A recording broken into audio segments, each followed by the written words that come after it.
appalling. And we need to do something now, today, yesterday, 10 years ago, now. And that's what I'd like to urge you, as a public official who is in a place that can really advocate. I mean, we can holler and scream out here, and they can write us off as lunatics, as they often do at the city council meetings. I think there's I often will spend time not in the battle over what the actual impact is.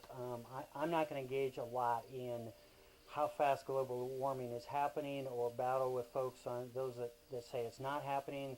The same on the dead zone and the contribution of Iowa compared to some of the other areas. My focus is on saying we know things are going to move along here. We need to find ways to reduce the amount of carbon that's being emitted. We need to find better ways of farming it. We need to reduce the amount of nitrogen and phosphorus that are going in their streams. Just for Iowa water quality, as well as impact outside of Iowa. So let's figure out, and I'm going to try and focus more on how do we actually do that, and not being in the battle of saying this isn't happening or this isn't happening, and there are others that are a lot smarter than I am that have a lot more facts on how this is happening. But I'm going to argue with folks, certainly those folks that are dragging their feet, that we need to be able to make progress in all these areas. And we've got a long ways to go, and there's a lot of things that need to happen. And so, time is an issue, and there's a tipping point where we're, as human beings, not going to be able to turn it back. And the earth will live, humans won't. There's a question in the back, and then we'll come up here. Yep, please. I just wanted to add my support to what this gentleman said. I'm at the University of Iowa. I work at the Global Change Center there, and the research does exist that supports the urgency of this, that we're not looking at climate change, now we're looking at rapid climate change. And you can look at people who have been working on research on this for 20 years and now support that. So I guess what I would say is one of my concerns about responses to the flood and what's happening in our state government is that we move along in a moderate pace, which is the human way to do it. And I think what this gentleman was saying is we might be needing a new paradigm now. We might be needing people to step out of their business as usual, don't step too much on toes, and say we need something that ignores business as usual, ignores normal politics. And sold some low phosphorus or no phosphorus fertilizer. And generally it was made from actually distiller's grain from an ethanol plant, or for fruits and vegetables, other kinds of direct marketed crops. And how do we get that, especially when they have the exact same issues and crop production problems that the other farmers can have. We met with the folks from the Risk Management Agency, which is a federal agency that manages crop insurance, actually about a year ago, to talk with some of the fruit and vegetable folks about what would that look like and what can be done. And there is a program that's done. It's done on a revenue basis, not on a crop production basis, which is actually easier for generally the folks to work with, because the other thing that happens is pretty easy for a grain farmer to tell you how many bushels of corn he produced this year, last year, and the year before, because you sell it, it goes across a scale. You can do that with corn and soybeans, but if you got 15 groups of fruits and vegetables out there, they vary every week. Do you sell them based on weight? How do you measure them? How do you feather quality in that? And if you can do it based on sales, based on gross sales, that's really, at the end of the day, what you take and put in a bank account, and that's what you're trying to pay the bills with. And so this is a program that was available. It was available until this farm bill got passed. It was not available for other states to join, and I think it will be available again. So we could not join it at that point, but there was a state program that was started, and it was still a new program, but our desire is to be able to be a part of it. There's other piece right now that you'll probably hear just a little bit about, and I think it kind of shows the complexity and sometimes the unintended consequences of government policy. You've got the Federal Farm Program instituted a permanent disaster program in it when it passed this year. And so what would happen is if you buy crop insurance, you can get that topped up a little bit if you're in the designated disaster area and you have a certain amount of disaster. And they included fruits and vegetables, other kinds of production, including pasture and hay as a part of that. But to make sure that they encourage insurance, you are required to buy insurance for those products, up to 3 per county each year. Otherwise, you don't qualify for that program. This program is called the SURE program. Large-scale agriculture, would it lead to a big collapse of the economy, or what? Well, in some ways, I think we're gonna have an example here fairly quickly to be able to see, because although we had a farm bill that looks very much like the last farm bill, the situation on the farm changed very dramatically. We have a lot higher prices. We have the support levels that are still back at the old dollars. So farm folks know, other folks, we have support prices that kick in for corn at $2.40, really start to kick in at $1.80, $1.90 a bushel. We now have corn prices at $4.50 a bushel, at $5 a bushel. We have expenses that have gone up dramatically. The cost of production of corn production right now is probably nearly $4 a bushel compared to what it was $1.80 a bushel, or $2.40 a bushel. Somewhere. Everybody's a little different. It's hard to pick numbers out of the air, but it's certainly much higher.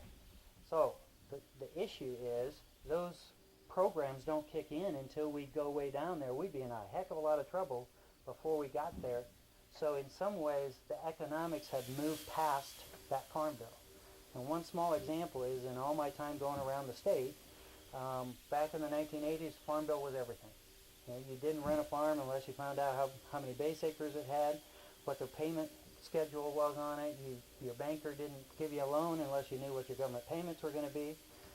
And as I went around last year to town hall meetings and talking to groups, at least half the meetings, in the midst of a farm bill discussion, at least half the meetings, farm bill never came up at all. It's still kind of background noise, it's still there, but in some ways the economics have moved us all past that. And really the biggest concerns for Africa, other areas where we had really, because of low prices, in some ways the structure had destroyed their agriculture because they could import it cheaper than they could produce it themselves. We then had farm programs that held the prices for farmers, the net prices, higher than what the world market prices was. So we continued to produce, and they couldn't afford to produce, and that was their concern. Now, as we move past that, we now don't have $2 corn anymore, or $1.30 corn nationally getting $2, net from the government. We now have $4.50 corn, or $5 corn. So what we've created again is actually incentives for their agriculture to get started again. And we, I believe, will see their agriculture get started now, realizing it's not cheap. Fertilizer costs money, and seed costs money, and fuel is certainly very expensive. I believe we'll start to see that agriculture in other places start to regenerate itself, but it doesn't happen overnight. So what we did is we destroyed it. It's now regenerating. They're caught in the midst of the worst of all times. They don't have their agriculture. They now got to buy their expensive stuff, and it costs more to get it there.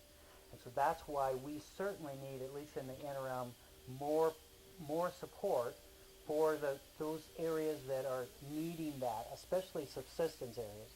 They absolutely need that. We need that support, and then we need to help their agriculture regenerate as well. I believe that offers a great opportunity for those economies, often heavy ag-based, that have suffered in previous times, to regenerate and help their economy a little bit.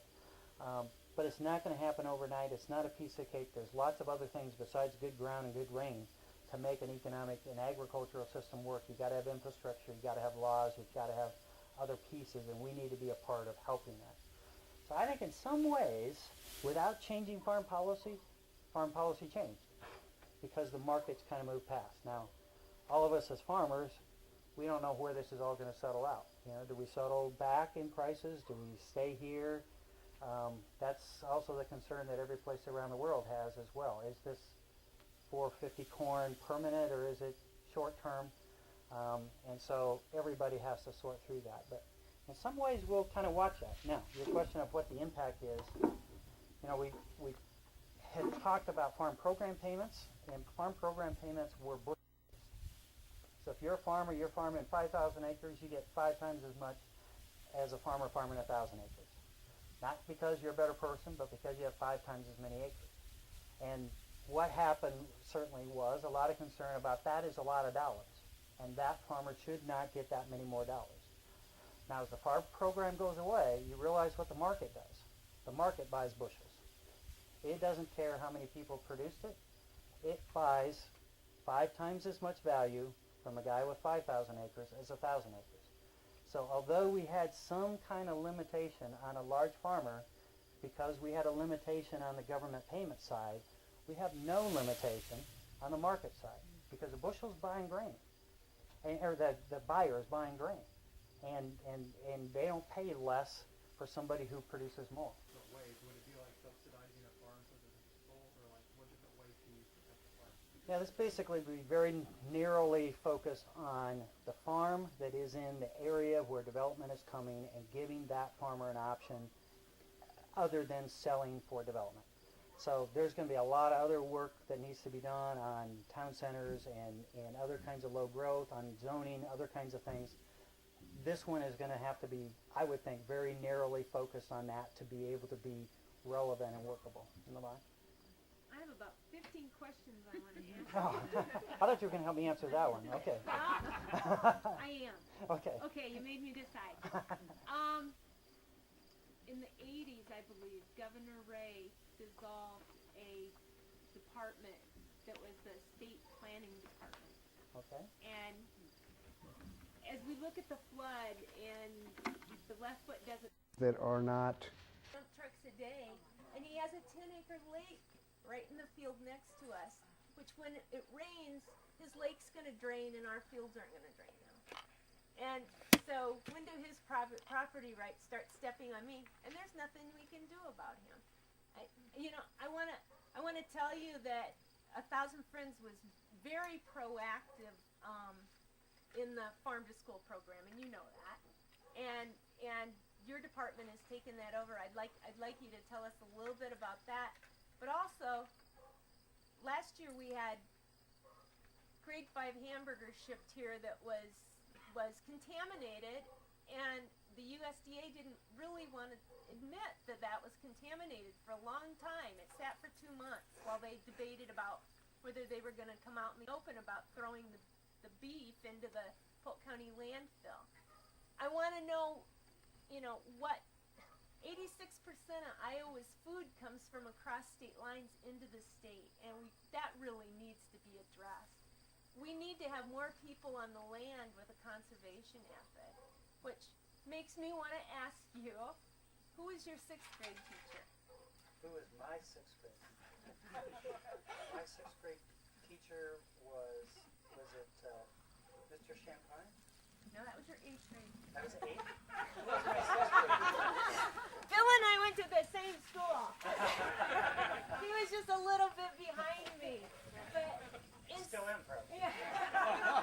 in 6th grade, and I talked to, I'm going to get it wrong, Jim Gillespie? Gene Gillespie. Okay.